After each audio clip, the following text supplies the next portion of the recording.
Halo rappers, jumpa lagi dengan saya Rian Eki Pradipta di The Rap Show. Nah, di The Rap Show kali ini spesial nih karena saya langsung datang ke Jogja. Ini tempatnya di rumah Maya. Jadi kebetulan ini adalah base campnya band yang juga sempat selabel sama The Massive juga. Band panutan kita juga, Reto. Nah, cuma kali ini gue ketemu sama satu orang yang sebenarnya nggak pernah ketemu selama ini. Jadi baru pertama kali ketemu, tapi kalau karyanya sering gue dengerin. Bahkan sampai album pertamanya itu gue beli, gue inget banget di Aquarius waktu itu di Mahakam. Ada toko CD di Mahakam. Tapi waktu itu gue belinya kaset karena 2003 itu gue masih SMA dan waktu itu gue beli kaset itu hasil dari ngumpulin uang jajan. Karena waktu itu bisa dibilang waktu sekolah atau SMA gue rela untuk nggak jajan untuk membeli kaset setiap weekend. Nah, salah satu kaset yang gue beli adalah albumnya Seventeen yang Bintang Terpilih. Dan sekarang gue bersama dengan vokalis Seventeen album pertama yang gue juga sangat suka sama lagu-lagunya, sama suaranya juga. Kita tampil pun. Mas Doni. Hai. Halo, selamat apa ya? Selamat apalah, selamat apa aja lah. Selamat apa nih, Mas? Kalau di sini udah menjelang sore ya? Menjelang sore. Ini sangat Jogja sekali, Mas. Kita ditemani tempe dan tempe. Terus suasananya tadi juga ada ono walang. Lama nggak lihat walang tuh. Iya, lama nggak lihat walang di Jakarta. Dan itu nempel di badan. Itu susah banget loh. Iya, itu satu hal yang sangat langka di Jakarta, Mas. Makanya pindah Jogja aja. Iya, pengen banget. Aku sebenarnya salah satu kota yang aku impikan kalau mau menghabiskan waktu hari tua tuh di Jogja sebenarnya. Dulu kan sempet masa kecil ya di Jogja. Masa kecil di Jogja. Aku kan dulu SD di Kendungan. Terus akhirnya pindah ke Jakarta, ikut papa. Nah, waktu itu pas SMA tuh aku udah ngeband tuh, Mas. Udah mulai ngeband. Itu SMA di sini apa di Jakarta? Di Jakarta. Jadi aku tuh pindah dari Jogja itu SD kelas 4. Nggak sampai lulus. Nggak sampai lulus. Jadi kalau nggak salah tahun 97 aku tuh pindah dari Jogja ke Jakarta 97. Terus mengadu nasib di sana. Mengadu nasib. ikut apa? Terus SMA kelas 1 tuh aku udah mulai bikin band. Nah, salah satu band yang aku beli albumnya adalah Seventeen album Bintang Terpilih. Itu kaset. Nah, sayangnya tuh aku lupa kemarin karena kan kita belum pulang-pulang nih, Mas. Dari kemarin ada tour, makanya nggak sempet bawa albumnya. Tapi nanti gue tunjukin deh pas di rumah. Mas, saat itu kan 2003 ya, album pertama ya? Iya, album pertama Seventeen itu rilis tahun 2003. Itu setelah berapa tahun ngeband, Mas, bareng? Anak-anak itu ngumpul tahun 99. 99, oke. Dengan nama Seventeen itu 99. Cuman sebelumnya itu mereka sudah main bareng, tulan bareng karena anak-anak itu kan satu SMA ya, satu sekolahan kecuali si Bani. Kecuali Bani, mereka sudah tulan bareng. Tapi bener-bener bentuk band itu tahun 99. Ya. Itu personel pertamanya siapa aja? Pertamanya itu ada Yudi, Mas Yudi, Bani, Yudi gitar, Bani bass, Herman gitar, drum Mas Andi. Vokalnya dulu masih Mas Mamat. Mamat itu yang tahun 99 ya? Ya, itu tahun 99 itu masih Mas Mamat yang sekarang kerja di daerah Mojokerto atau Jombang kalau nggak salah sekarang. Itu terus saya baru masuk Seventeen itu tahun 2000 setelah Mas Mamat. Jadi Mas Mamat itu dari mungkin kalau bisa dibilang Seventeen itu udah dari 96 sudah ada mungkin ya, karena waktu itu saya dulu masih ngeband sama Esnanas. Saya main bass di Esnanas. Itu kita sudah sering main bareng itu tahun 97-98. Itu Mas main, jadi Esnanas itu main di kafe, di satu kafe di Jogja. Terus kan biasanya kalau main di kafe itu kan ada waktu break tuh, break setengah sampai 1 jam tuh. Nah, kadang-kadang Seventeen ngisi di situ. Ya, Seventeen ngisi di situ tuh. Saya kenal anak-anak Seventeen juga awalnya dari situ. biarpun sebenarnya secara bukan apa ya, secara kenal akrab baru di situ, tapi sebelumnya udah tahu karena si Andi itu drummernya itu adalah sepupu saya. Iya. Ya. Saya sempat baca tuh kalau Ya. Mas Andi adalah sepupu. Andi itu sepupu saya, terus singkat cerita akhirnya saya keluar dari Es Nanas. Oke. Keluar dari Es Nanas. Sebagai basis saat itu ya, main bass ya. Basis, terus difitnah sama si Andi. Kenapa? Difitnah apa, Mas? Difitnah. Udah itu, Seventeen juga kebetulan nyari vokalis. Oke. Udah kakak saya aja. Oke. Kakak saya aja suruh nyanyi, itu Doni bisa nyanyi kok. Jadi ada unsur KKN-nya juga. Karena saudara ya. Dan dipaksa juga waktu itu, dipaksa nyanyi juga. Oke. Cuman kenapa saya oke ngelihat mau bareng sama ngeband sama anak-anak, karena saya ngeliat energi mereka tuh luar biasa waktu itu. Nah, ngeband tuh emang harusnya kayak gini. Harus seneng dan saya ngeliat mereka dapat banget seneng-senengnya. Ngeband tuh harus seneng-seneng dan karena berapa kali saya ngeliat kalau ngejam di kafe gitu kan, enak banget ini anak-anak. Beda ya kalau udah chemistry dapat tuh beda ya. Akhirnya saya nyoba dan ya alhamdulillah cocok. Anak-anak mau. Akhirnya dari situ ada keinginan dari anak-anak untuk yuk kita bikin karya, bikin lagu.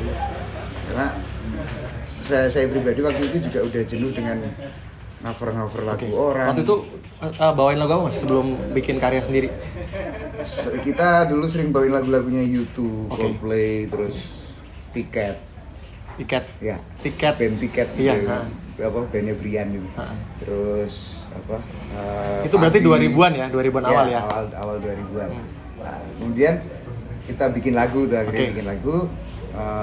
Terus iseng-iseng kita masukin ke radio. Di Jogja waktu itu ada satu program radio, salah satu radio itu namanya Ajang Musikal.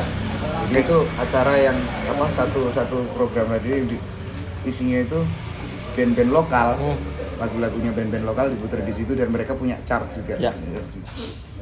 Alhamdulillah responnya bagus, terus dari situ malah jadi anak-anak jadi kayak pede gitu. Yuk ngajuin demo yuk. Saya yang disuruh ke Jakarta waktu itu. Karena dari anak-anak itu yang lumayan ada pengalaman untuk ke Jakarta baru saya, biarpun pengalamannya juga cuma gitu-gitu aja sih sebenarnya. Ya, singkat cerita lagu yang dikirim demonya saat itu lagu apa, Mas? Itu ada pertama itu baru cuma 3 lagu kita. Cobalah, Aku Masih Bisa, sama Bintang Terpilih. Nah, itu lagu favorit. Bintang Terpilih ya. Tiga lagu itu. Dari 3 lagu itu kemudian ada beberapa respon dari beberapa label yang minta lagi. Akhirnya kita bikin lagi sekitar 18 lagu lagi waktu itu. 18 lagu lagi. Zaman dulu bikin lagu 18 tuh kayaknya seneng-seneng aja, Mas ya. Enteng-enteng aja. Iya, Nah, dulu dibantu proses bikin lagu itu dibantu sama Tony Sukamti. Oke. Nah, jadi Tony Sukamti itu dia punya semacam studio rumah gitu, studio rumahan gitu. Kita pinjem studionya dia selama kalau nggak salah itu 2 atau 3 hari gitu. 2-3 hari kita dulu bikin. tuh sempet Bre. Ya, waktu masih zaman Bre. Ya. Sempat 2-3 hari itu kita semacam ngecamp lah di situ. Dan 3 hari. Jadi 18 lagu itu. Jadi 18 lagu kita kirim dan ternyata yang nyaut waktu itu Universal. Ya, Universal, dan akhirnya kita sign kontrak sama Universal. Berapa album, Mas, waktu itu, Mas, sign kontraknya, Mas? Awalnya kita ditawarin 8 album. Awalnya ditawarin 8 album, tapi ya waktu itu kita ditawarin 8 album karena kita anak-anak yang ya bisa dibilang anak-anak dari kampung ya, dari kampung yang memang mimpinya ke situ. Ya, ditawarin 8 album seneng banget. Udah nggak mikirin duit ya pokoknya? Udah nggak mikir, kita malah mikirnya gini, wah berapa tahun ke depan hidup kita terjamin ini. Iya. Ya tapi tetap gimana pun juga kita kan sebelum Seventeen itu kan sudah ada eranya Sheila on Seven, ada Jikustik, maksudnya ada beberapa teman kita yang sudah berpengalaman di industri ya. Tanya lah kita ke teman-teman itu kan. Mas, nanya sama yang lebih senior yang, lah ya. Yang lebih senior. Terus salah satunya adalah nanya ke Mas Uli Uli De Bruyne. Ya, Uli De Bruyne. Ya. Ini kontrak 8 album. Waktu itu Uli juga yang bilang, jangan diambil kalau 8 album. Itu nggak ada jangka waktunya, hati-hati kamu. Ya kalau 1, 2, 3 kamu lancar, oke, jalan. Cuman kalau seandainya enggak, kamu mau digantung berapa lama? Bener juga ya. Berdasarkan itu akhirnya kita malah minta tolong Uli untuk udahlah diurusin sekalian lah, ini saya minta tolong. Akhirnya dia malah jadi produser untuk album pertama. Album pertama, oke. Ya. Akhirnya deal sama Universal itu 2 album 1 opsi. 1 opsi. Ya. Ada jangka waktu saat itu. Ada. Masih ingat ya advance royalty-nya berapa, Mas? Lupa. Itu satu hal yang menyenangkan ya, dapat advance royalty itu ya. Saya lupa. Cuman waktu itu cukup lah buat beli HP 3315. Wih, itu zaman itu udah keren banget ya. Udah keren. Itu album ya. Setelah itu rilis album pertama itu Mei 2003. Saya tanggalnya lupa.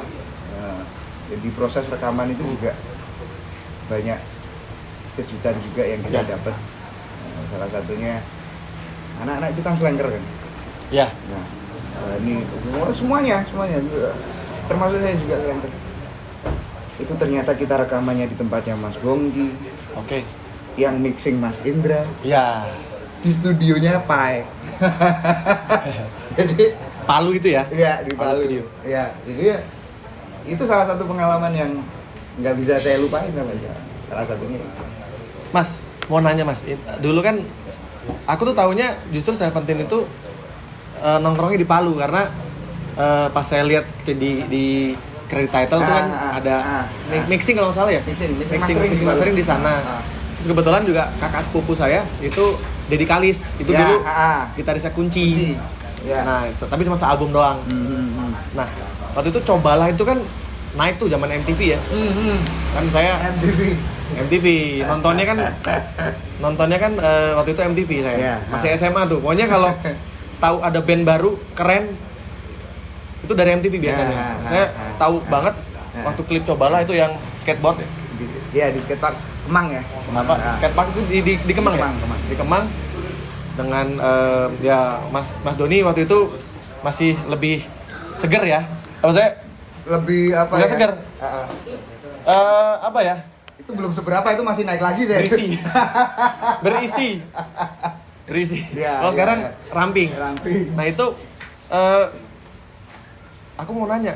Jadi ini pertanyaan aku dari aku masih SMA, Mas. Ini kok dulu klipnya Cobalah sama lagu Basi itunya Kunci itu kenapa sama? Set waktu scene ngeband itu kok sama gitu. Apakah sengaja atau sebenarnya nggak sengaja sih? Nggak sengaja. Maksudnya gini, kami kenal sama teman-teman Kunci juga. Sebenarnya kalau dibilang satu tongkrongan di Palu sih sebenarnya enggak, karena Seventeen itu bukan ini ya apa? Kita hanya di situ ketika kita punya kepentingan aja. Kita punya kepentingan mixing mastering, jadi kita jadi sering ke situ. Otomatis kita ketemu sama orang-orang yang nongkrong di situ. Yang rekaman di situ juga ya. Salah satunya adalah Kunci. Tapi kalau dibilang satu tongkrongan sih enggak, kita juga jarang ke situ. Iya. Jarang ke situ. Karena memang satu studio aja gitu kan ya. Pas kebetulan satu studio aja. Nah, itu juga sempat jadi pertanyaannya anak-anak. Anak-anak juga nggak ngerti kenapa jadi sama gitu. Tapi emang sadar, Mas? Sadar. Okay. Iya, itu jadi pembahasan dulu. Kan rilisnya hampir bareng tuh. Ya. Hampir sama. 2003 juga kan masalah ya. Itu jadi pembahasan anak-anak juga, dan sebenarnya nggak ada janjian, nggak ada apa-apa, tiba-tiba gitu aja bareng apa sama itu aja. sempat naik ke media nggak sih, Mas? Hal itu kayaknya sempat deh. Sempat ada atau lupa. Kayaknya sempat ada deh. Kayaknya sempat ada beberapa sih, ada beberapa yang kok sama gitu. Cuman sebenarnya nggak ada janjian apa-apa, nggak ada obrolan apa-apa. Ada label juga beda ya? Beda banget, beda. Kita Universal, Kunci Warner saat itu. Ya mungkin cuma faktor kebetulan aja. Kebetulan aja ya. Nah, aku bilang ini apakah karena satu tongkrongan terus biar ngirit budget jadi tempatnya barengan gitu rekamannya apa take video klipnya. Kami sempat mikir apa PH-nya sama ya? Nah. Tapi ternyata enggak. Beda. Berarti memang benar-benar pure kebetulan tuh ya? Kebetulan, iya. Oke, akhirnya terjawab juga pertanyaan gua selama berarti 2003, sekarang 2019 ya? 16 tahun. 16 tahun pertanyaan gua akhirnya terjawab, Mas.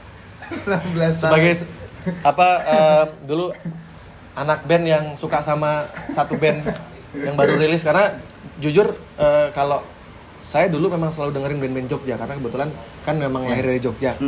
Ya dari pas di Kustik, terus ada Sheila on Seven, Shaky, terus Drain juga. Ya, Drain juga. Itu nggak ada yang gagal lah lagu-lagunya, menurut aku bagus-bagus semua.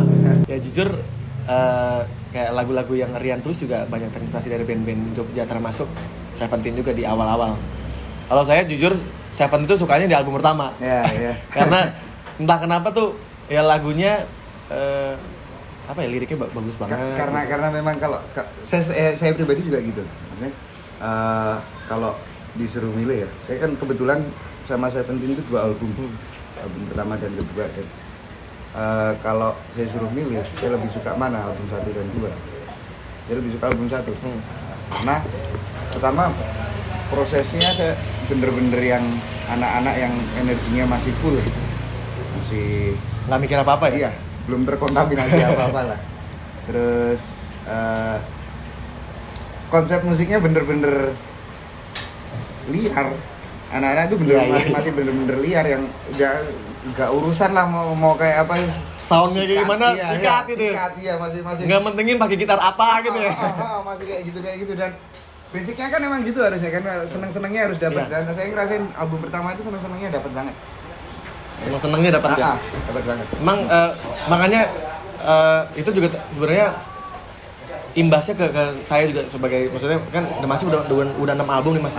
Orang selalu pengen bikin album kayak album pertama dong. Lu mau sampai kepala botak juga gak akan bisa. Karena apa? Rasanya itu beda Mas. Itu senang-senangnya itu kayak nggak ada tekanan, belum ada cicilan. itu yang jadi yang paling berpengaruh. Pressure itu beda kan. Dulu kan awal-awal kita masih darah muda, masuk studio udah seneng banget ya. Iya.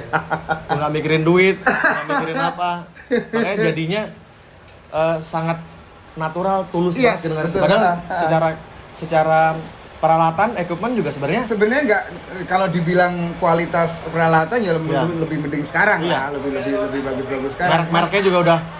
Nah sih kalau sekarang kan, zaman dulu saya waktu itu dipinjemin karena nggak punya gitar yang bagus, pinjemnya sama Enda Ungu waktu itu, masih album pertama. Maksudnya kita nggak punya alat, terus efeknya juga cuma pakai yang di kodok-kodokan itu. Bukan. Malah yang digital. Oh, malah yang digital ya. Apa sih? Lupa aku. AX1000. Ya gitu-gitulah, bener-bener gitulah. ME8. Ya gitu-gitu. Jadi ya mungkin itu yang dirasakan juga sama Mas Doni saat itu. Waktu itu malah apa ya, justru anak-anak itu berangkat ke Jakarta, rekaman itu bener-bener nol dalam artian ya nol pengetahuan, nol argonya nol. Ya, argonya nol, bahkan minus mungkin ya. Gitu ya. Bener-bener aja, cuman kalau bisa dibilang cuman bawa badan aja, bawa badan ke Jakarta rekaman. Ya ada lah duit 7.500 waktu itu. 7,5 dapat apa tuh Mas? Enggak, 7,5 nggak dapat apa-apa.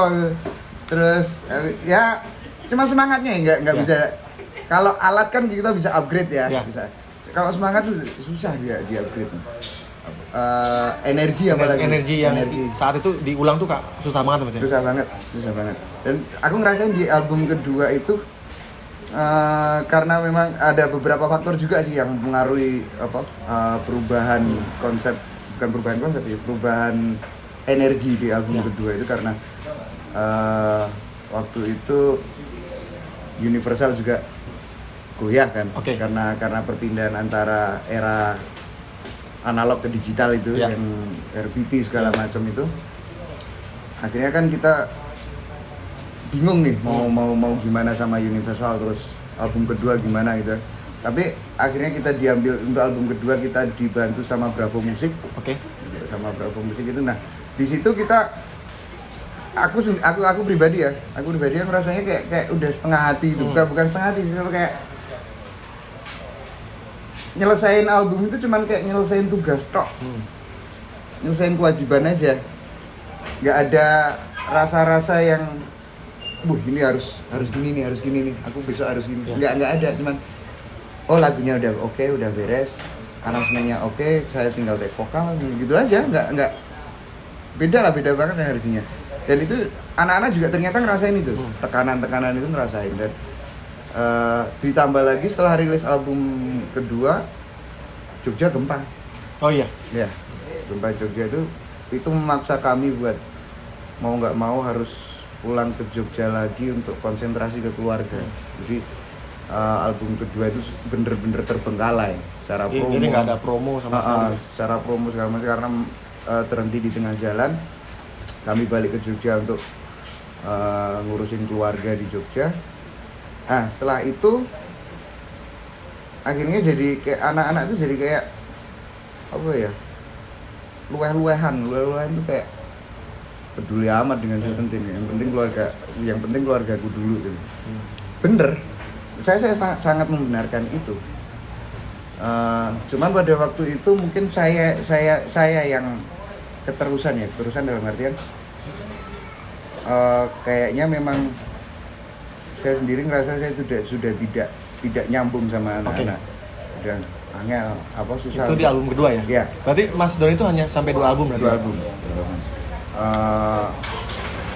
Saya ngerasa anak-anak udah maju nih, udah maju ke depan berapa langkah, sementara saya masih pengen di sini, dan itu sangat mengganggu anak-anak. Dan saya juga merasa terganggu dengan itu. Akhirnya saya punya rencana, punya keputusan bahwa akan memutuskan, udahlah saya off. Oke. Sebelum saya memutuskan itu anak-anak sudah punya sikap sendiri tentang saya, dan saya di off-kan sama mereka. Jadi saat itu Mas Doni dikeluarkan? Iya. Bukan Mas Doni mengundurkan diri? Iya. Oke. Awalnya saya rencana untuk mengundurkan diri, emang udah niat ternyata ya? Cuman udah keduluan itu udah ada perasaan lega di situ. Ada perasaan lega di mana saya sayang sama anak-anak. Tapi kalau saya ada di situ, saya justru malah bikin anak-anak terhambat. Jadi ya ini keputusan terbaik. Akhirnya saya keluar, terus anak-anak ketemu Ivan. Iya. Dan alhamdulillah jadi dari saya keluar sampai sekarang saya selalu ngikutin mereka. Karena buat saya pribadi, Seventeen itu bukan orang lain, Seventeen itu keluarga. Terlepas Andi itu adalah adik saya ya, tapi anak-anak yang lain itu udah hubungannya udah kayak keluarga. Bahkan mungkin sama kayak The Massive mungkin ya, keluarga besar kita, orang tua kita pun saling support. Saling support dan saling komunikasi dan mereka. Tahu juga prosesnya. Jadi udah nggak bisa dilepas. Biarpun saya sudah tidak bareng Seventeen, tapi karena kalau Seventeen ada on air di TV gitu, saya sama istri harus pergi gitu ya, mau pergi, ntar dulu deh nonton Seventeen dulu deh gitu. Jadi kita tetap ngikutin. Jadi rasa bangga itu masih ada ya Mas? Masih ada karena saya merasa beruntung gini.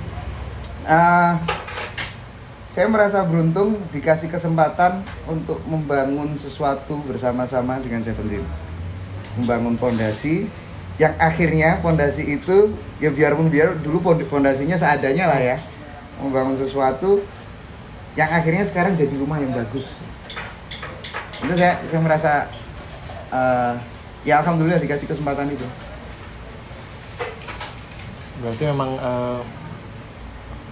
Mas Doni senang ya menjadi bagian dari perjalanan bermusiknya Seventeen sampai akhirnya di 2008 kan sebenarnya agak lumayan bareng sama The Massive tuh. Jadi kita itu ketemu sama Seventeen itu pas acara TV. Dulu kan ada RCTI itu sering bikin acara-acara kayak di Ancol dan sebagainya. Itu pertama kali ketemu sama di acara-acara pagi lah. Itu ketemu sama Seventeen, kenal sama Ivan juga. Tapi sebenarnya aku sendiri sudah mengagumi lagu-lagu Seventeen dari zamannya Mas Doni. bahkan memang punya kasetnya, itu masih ada mas, beneran masih ada kasetnya. Saya masih simpan semua. Terima kasih.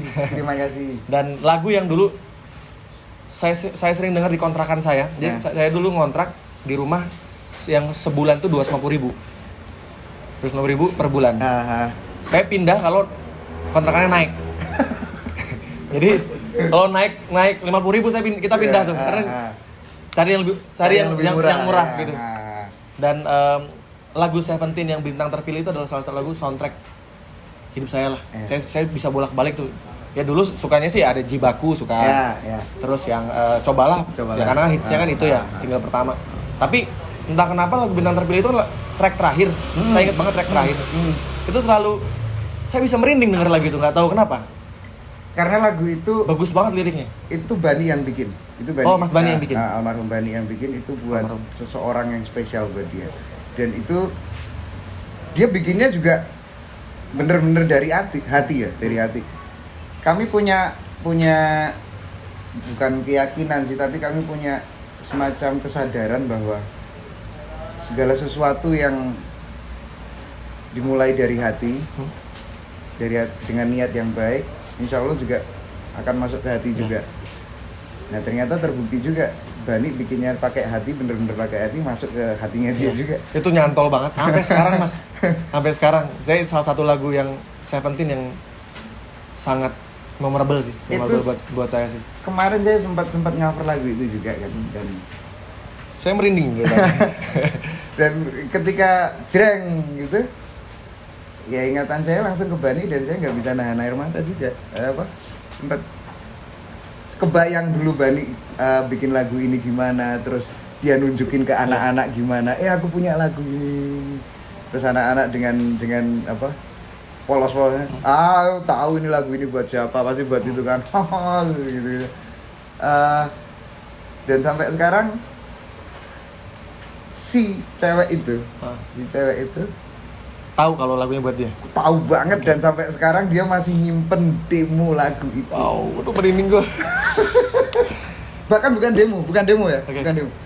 Pertama kali Bani rekam lagu itu di kaset, di kaset itu dia masih nyimpen sekarang. Masih disimpan sebenarnya. Aduh, itu sejarah tuh kalau kita kadang merinding ya mas ya, kalau kita dengar lagi. Saya juga kemarin habis buka-buka file-file lagu-lagu The Massive yang lama, dengerin demo lagu-lagu album pertama tuh merinding gitu. Iya, apalagi kok bisa ya gini ya, kan? Kayak dengan alat seadanya loh padahal. Kok bisa ya? Terlepas kadang juga ada pikiran, kenapa dulu gini ya? Kok nggak gitu aja ya? Dan terlepas dari itu, yang dilihat adalah energinya. Kalau saya, energinya, semangat yang kita kasih saat itu mas. Mas, ya saya tahu Mas Doni kan dekat banget ya sama anak-anak Seventeen, terutama personil asli. Personil asli ya, ada Mas Andi, Mas Herman, Mas Bani, Mas Yudi, sekarang di Sukabumi. Terus satu lagi Mas siapa tadi? Andi, Herman, Bani, Yudi. Mas Yudi, Ivan. Ivan kan baru. Berarti ya itu 4 orang itu. Yang paling dekat banget sama Mas Doni siapa sih di antara 4 orang ya, selain karena sepupu ya?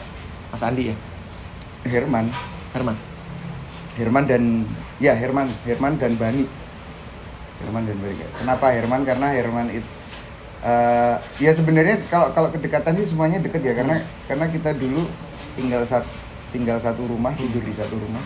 Kebetulan di rumah saya di Gunung Ketur Jalan Apokat itu. Tapi yang sering ngobrol secara personal pribadi itu Herman. Bahkan Herman itu adalah orang yang gondeli saya ketika saya dikeluarkan dari sini. Okay. Salah satu orang yang tidak setuju dengan setuju dengan keputusan itu. Jadi saya ingat waktu itu habis saya sign itu tanda tangan pengunduran diri. Sehari sesudah itu Herman datengin saya, dia nangis-nangis, kenapa harus kayak gini.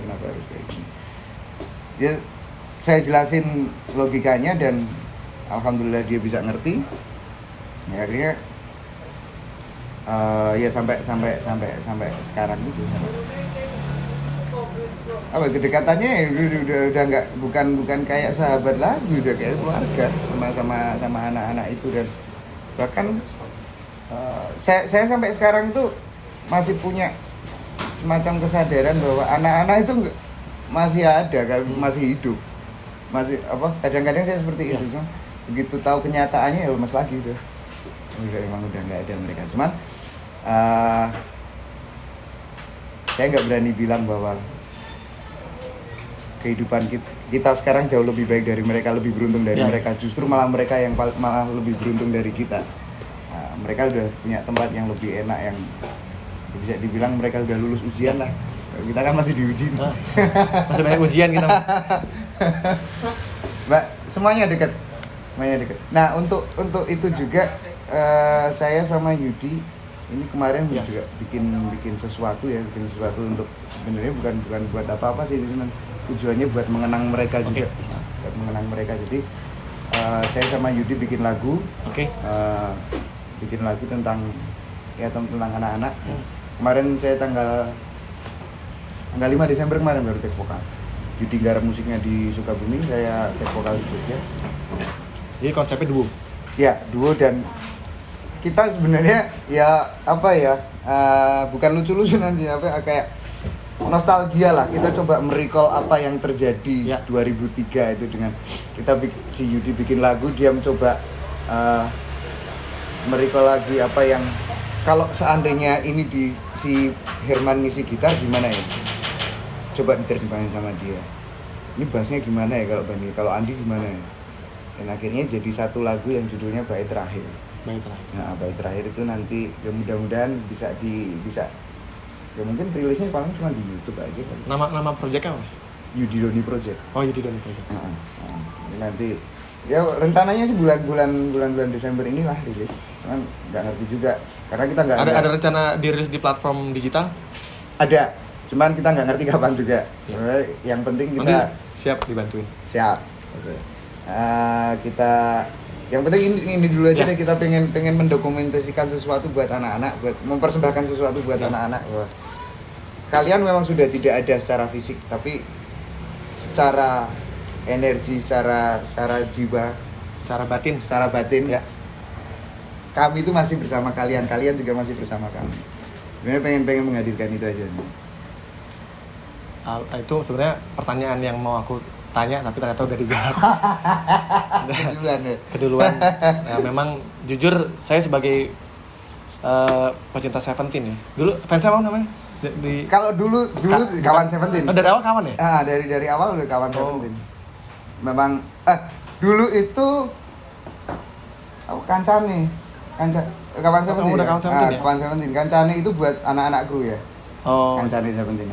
Ya memang sebenarnya aku juga ngarap sih, pengennya Mas Doni tuh bikin karya lagi, ya mungkin melanjutkan perjuangan teman-teman yang sudah tiada. Semangat ya, melanjutkan semangat ya. Kalau bikin karya pasti terus berkarya itu pasti, karena memang passionnya di situ dan memang. Mas Doni juga sempat bikin project juga kan ya sebelumnya ya. Itu kalau bikin karya pastilah. Cuman untuk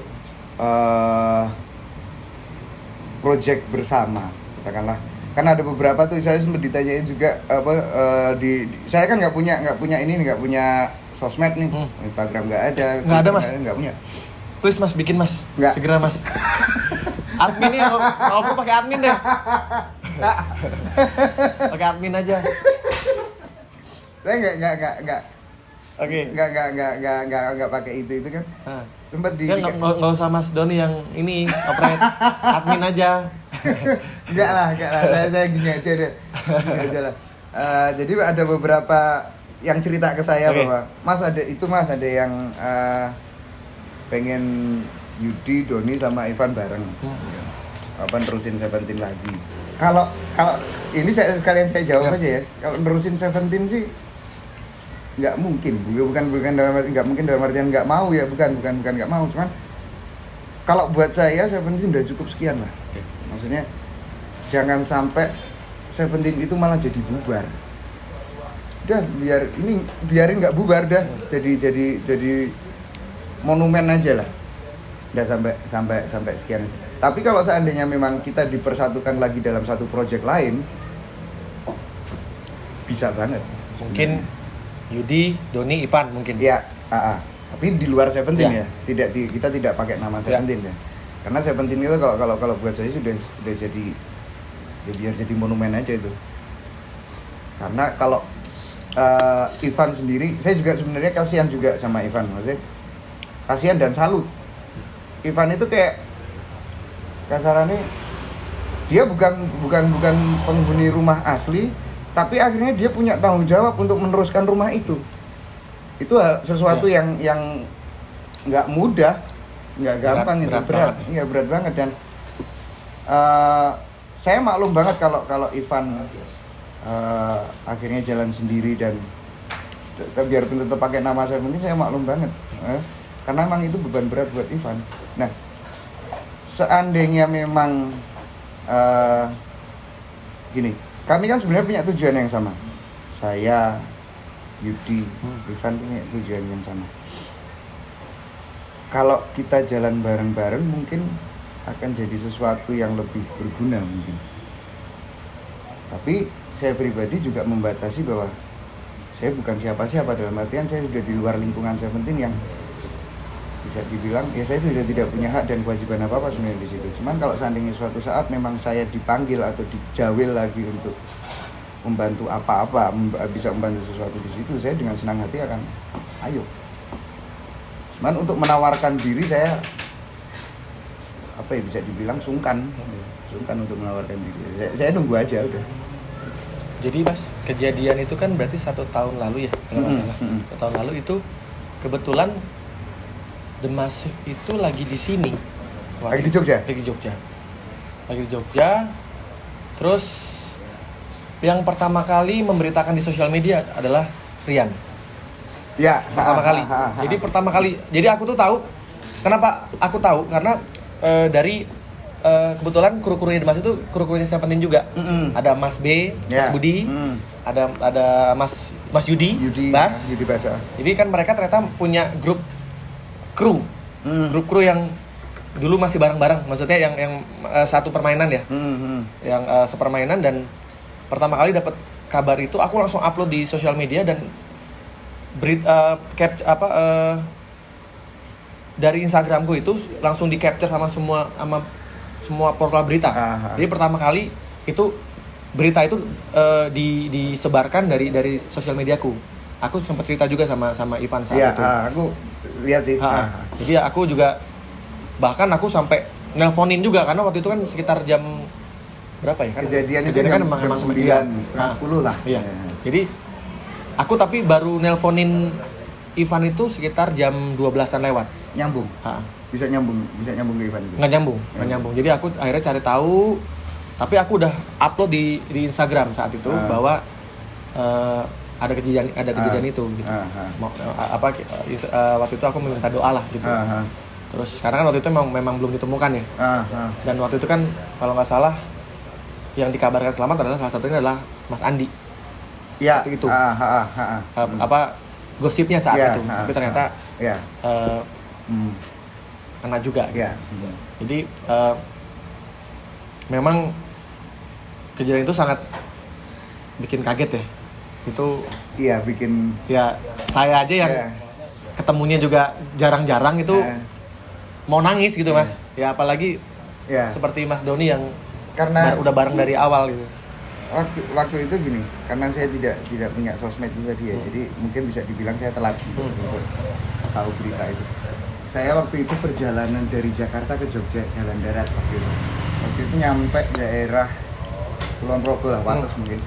Saya baca status WA-nya Moko main keyboard. Kebetulan kan Moko nggak berangkat waktu itu. Ya. Nah, Moko nggak digantikan sama si Jack apa? Ya. Jack. Itu Moko itu nulis mudah-mudahan anak-anak Seventeen aman, selamat semuanya, gitu kan. Kenapa? Saya udah curiga itu. Kenapa ini? Itu kira-kira jam 10-an ya, jam 10-an. Terus habis itu Moko upload lagi capturean WA-nya dia ke anak-anak. Nggak ada yang nyampe tuh. Nggak ada yang nyampe, cuma centang satu doang. itu tambah kacau tambah kacau kan. Sampai akhirnya saya nyampe Jogja, saya WA Moko nggak dibalas, dan waktu itu memang akses saya untuk tanya ke teman-teman itu nggak ada selain Moko nggak balas, ya sudahlah, saya tetap perasaan nggak enak, cuman gimana pun ya saya nggak bisa gerak apa-apa. Akhirnya udahlah, saya istirahat sampai rumah, saya tidur. Bangun subuh itu istri saya sudah nangis. Ini ada apa? Nonton TV terus buka WA, udah ada kejadian itu, baru saya ngeh.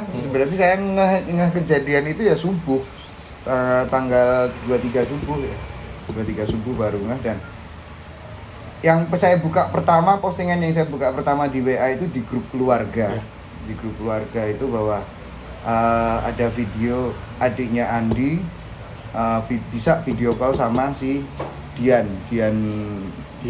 Tumbut, krunya Andi, yang kebetulan itu adalah adik ipar saya juga.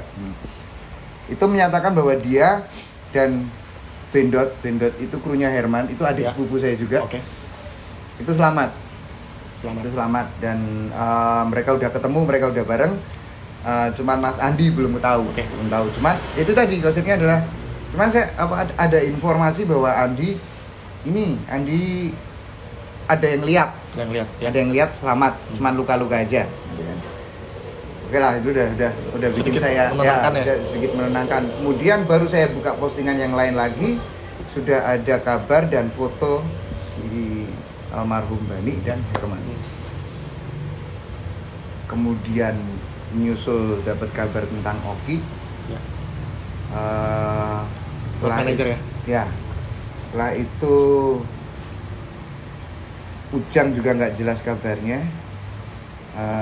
Dilan juga nggak ngerti. Ivan malah saya tidak terlalu memperhatikan Ivan, karena saya tahu Ivan aman. Ivan pasti aman lah. Saya udah punya feeling gitu. Jadi kayak sehari itu saya bener-bener kayak ikut kecabut nyawanya, rasanya kayak saya mau ngapain ya, saya cuma bisa satu-satunya yang bisa nenangin saya cuma anak-anak sama istri saya, yang saya nggak tahu mesti gimana, saya nggak tahu harus ngapain. Ya cuma seharian cuma lihat, apalagi saya lihat TV gitu, isinya cuma video-video yang seperti itu, yang kejadian pas air. Itu bener-bener, kalau boleh saya bilang, itu nyakitin keluarga banget. Akhirnya saya nggak lihat TV dah. TV suruh saya matiin dan nggak usah nonton TV. Saya cuma bergantung sama, akhirnya saya dapat kontaknya Mas Acong. Acong Mahakarya. Iya, Acong Mahakarya. Saya telepon, Cong, kalau ada apa-apa saya mohon update-nya, karena saya nggak bisa ngapa-ngapain juga. Kalau seandainya memang butuh bantuan apa-apa, saya siap bantu. Kalau katakanlah memang saya harus berangkat, saya berangkat. Ya Mas Doni di situ aja mungkin, tapi cuman Acong waktu itu jawab, mungkin komunikasinya nggak selancar ini ya Mas sekarang, karena saya sekarang sedang perjalanan ke Tanjung Lesung. Mungkin di Tanjung Lesung nanti nggak komunikasinya nggak bakal lancar. Oke, nggak apa-apa, yang penting kalau ada apa-apa update. Nah, akhirnya saya memutuskan untuk yaudah, berarti emang tugas saya sekarang, yang bisa saya lakukan sekarang adalah jagain keluarga yang di Jogja. Entah itu keluarganya Bani, entah itu keluarganya, pokoknya semua keluarga yang ada di Jogja, anak istrinya Bani atau bapak ibunya Bani, orang tuanya Andi, adik-adiknya Andi.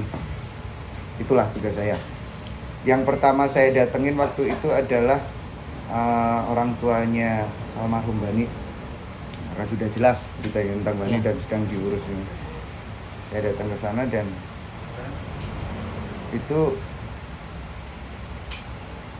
saya nggak boleh pulang selama, jadi saya harus nemenin mereka, karena itu tadi yang saya bilang, ikatan kami itu udah nggak sama lebih kayak dari teman ya. Iya, lebih dari teman, sama semua keluarga juga udah deket banget. Bapak antara orang tua itu udah deket banget. Selama berapa hari itu, sampai sebelum Andi ditemukan itu saya nemenin mereka lah, nemenin upside down-nya mereka. Up down-nya mereka. yang paling berat itu kan adalah menemani orang tuanya Andi yang nggak ngerti kabarnya gimana, sementara saya nggak bisa dong saya mempesimiskan mereka. Saya harus bikin mereka optimis juga kan, bahwa udah tenang aja, Andi pasti selamat kan. Logikanya kan semakin lama nggak ada kabar, semakin lama ketemu kan kemungkinannya kan untuk survive kan sedikit ya, makin dikit. Itu yang paling berat buat saya. Tapi akhirnya alhamdulillah ada kabar tentang Andi dan Ada kepastian kabar. ada kepastian kabar dan ditemukan itu ya kalau buat saya pribadi ada rasa lega, rasa senang karena alhamdulillah Andi ketemu. Itu aja. Yang penting Andi ketemu, terus anak istrinya Andi juga aman, selamat. Peristiwa yang sangat berat sebenarnya. Pasti. Ya, yang ngerasain sedih bukan cuma keluarga atau kerabat dari Seventeen. Ya, saya sebagai musisi juga terpukul banget sih, sangat terpukul. Ya. Karena ya langsung kayak disapu gitu loh. Iya. Jadi gimana sih? Kaget banget gitu. Dan sampai sekarang tuh sebenarnya saya belum kuat lihat foto atau videonya anak-anak itu, saya belum kuat. Nah, sekarang pun belum kuat.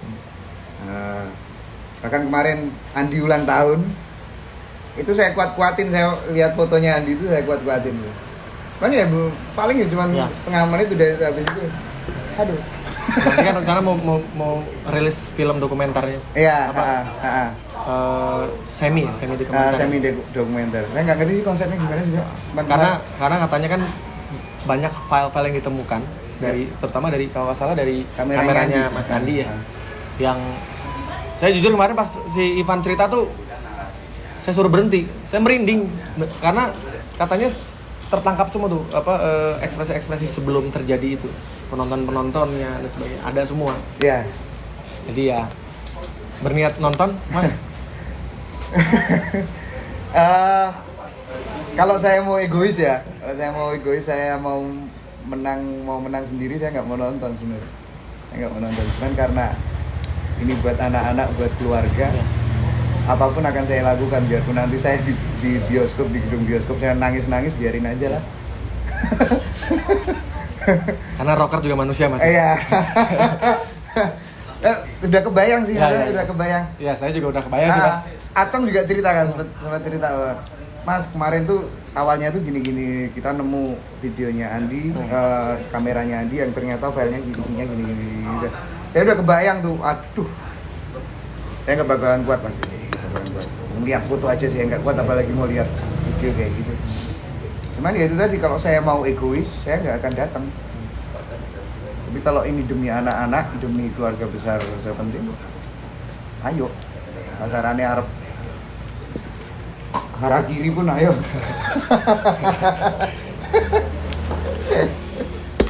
Ya, oke Mas. Matur suwun Sami-sami. atas waktunya. Terima kasih juga atas kunjungannya. Terima kasih ini tempe Mendoanya Mas Patup. Mas Patup ini di rumah Mayah di sini kopi. Mayah, di sini kopi di Bantul. Apa nama jalannya, Mas? Kadipiro.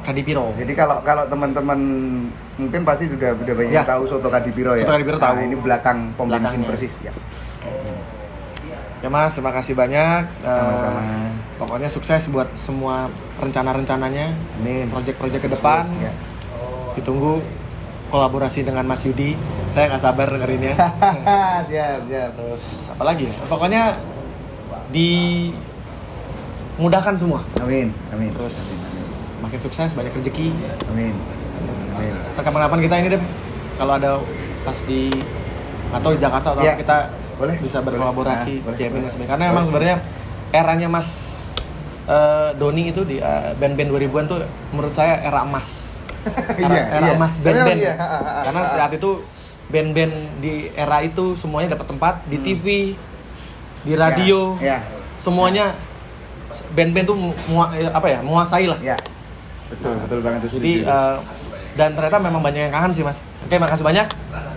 Terima kasih Rappers sudah melihat The Rap Show edisi kali ini spesial banget. Sampai ketemu lagi. Dan sekali lagi mas, terima kasih banyak. Siap. Kita sebelum mengakhiri ini kita tolong request lagu kesukaan saya mas. Ini lagu yang saya nggak bisa lupa mas. Oke, Setiap hari saya dengerin, saya repeat terus. Saya liriknya agak lupa, nanti browsing dulu ya. Saya juga browsing juga. Oke. Bintang terpilih sama penyanyi aslinya.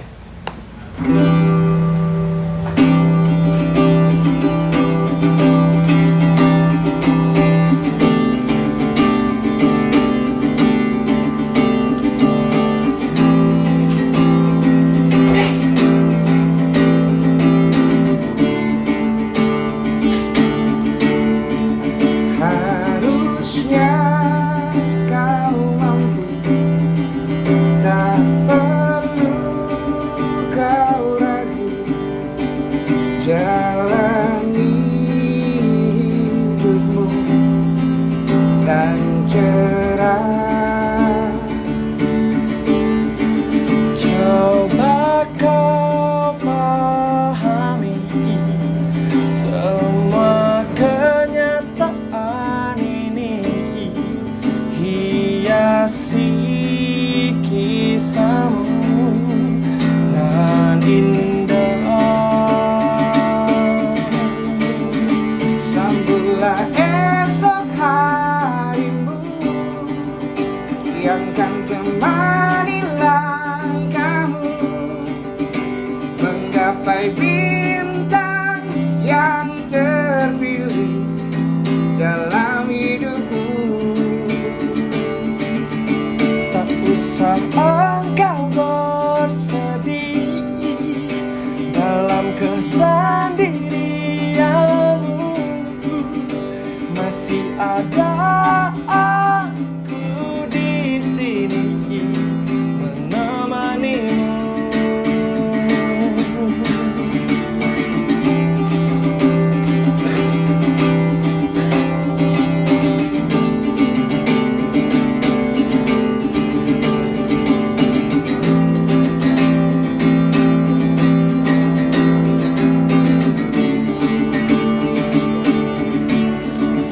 Coba kau pahami Semua kenyataan ini hiasi kisahmu nan indah.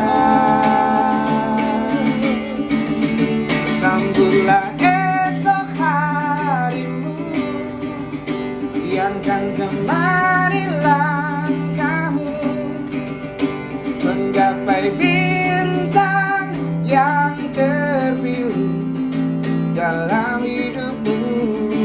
Oh, gak usah engkau bersedih dalam kesendirianmu, masih ada aku di sini menemanimu.